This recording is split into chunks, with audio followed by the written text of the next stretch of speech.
Hello, welcome to Crypto News. Today is 21st of April, and the top news for crypto is as follows. First of all, good week to all of you. Today we will start with Blocksquare, which made a partnership for real estate, obviously. So this currency is a platform for tokenizing real-world assets for real estate. It collaborated with a company based in Florida, Vera Capital, to bring real estate to its platform to be sold on-chain. Let's say that they will start with these two real estate, which, if we understand correctly, will go up to the Blocksquare platform to be sold on chain.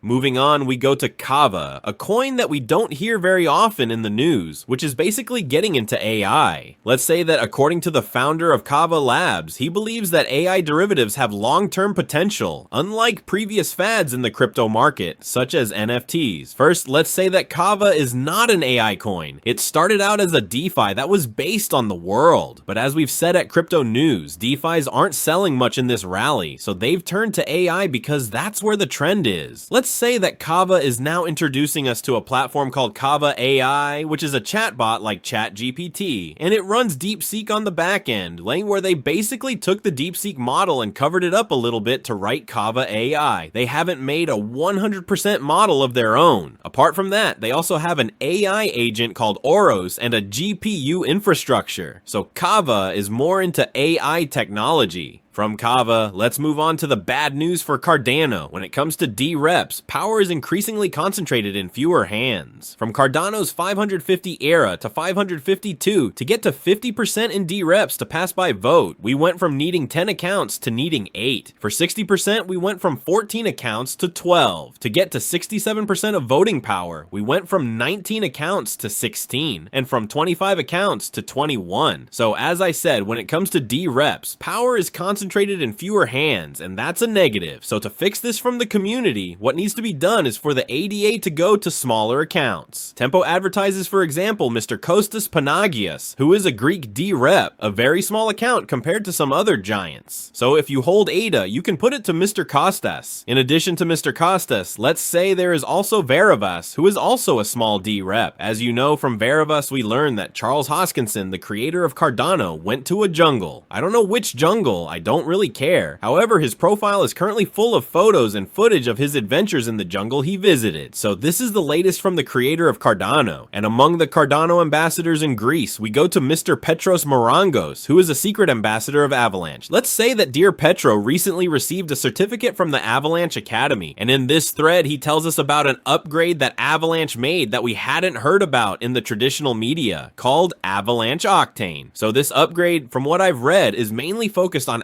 Avalanche's C chain, which has made it much cheaper and more efficient. First of all, let's say that the C chain, which had a fixed gas of 15 million per 10 seconds, has become essentially dynamic. And that's a very positive thing, because on days with very high trading, it can have lower gas fees. Moreover, the same validators from there, who also had fixed gas fees, can now do it dynamically, so that there is better competition between them, whoever offers the best gas fees. Moreover, for the C chain, we learned that they managed to reduce the average transaction fees by 30%, making the C chain much cheaper. And this is very positive because it becomes very economical. That is, it becomes very cheap for someone to create a dApp or an application on the Avalanche chain in general. So in a nutshell, that was the Octane upgrade, which makes the C chain much cheaper so that one can build more economically on Avalanche, and it becomes cheaper for the community that uses it. And for the last part of our day, we're going to go to Dogecoin, which celebrated Dogecoin Day yesterday, the 20th. What the whole community is waiting for right now is for an ETF to be approved for Dogecoin. Let's just say the price didn't react much that day. Moving on, we'll also look at the crypto market, with Bitcoin hitting $87,000, a price that has yet to break our resistance.